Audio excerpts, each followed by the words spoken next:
What stood out to me most when I joined FTTC is the aircraft are obviously impressive, the technology is obviously impressive. We do a great job at General Atomics of developing highly sophisticated platforms and equipment, but it's the people and the culture here that really make us special.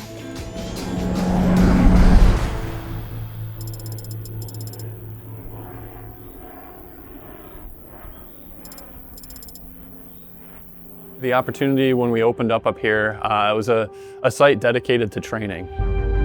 Each of our international customers that are coming here, our job is to teach them, and our mission is to teach them how this system works so they have the right foundation to go employ this platform within their own military doctrine. What better place to do it in an area that has all of this wide open airspace here at the Grand Forks Air Force Base in North Dakota.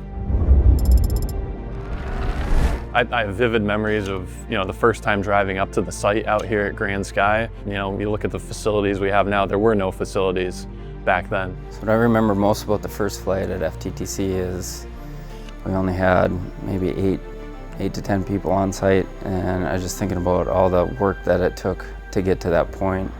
When the aircraft, November 4841 Gulf, took off, it was just a sense of pride and accomplishment.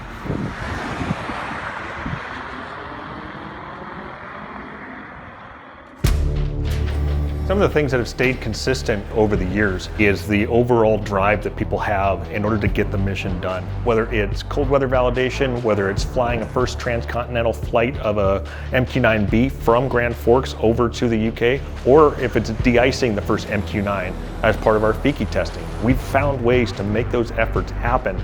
Training isn't about just qualifying people on a platform or technology anymore. It's about equipping people with operational readiness, with mission capability, and our customers are looking to us to provide that to them. The lessons may be the same day to day, but the students aren't. So you have to change maybe how you're instructing on a given day to reach a student and help them progress. And that's a pretty satisfying feeling. In general, I'm proud of starting this site from nothing to what we have today. We have a really good team up here, and I'm proud to be a part of it. What's happened over the last 10 years has not happened by accident. This is the sum of this team that has been here, been part of this group. It's the sum of all their efforts that has really made us what we are today and what we'll become in the future as well.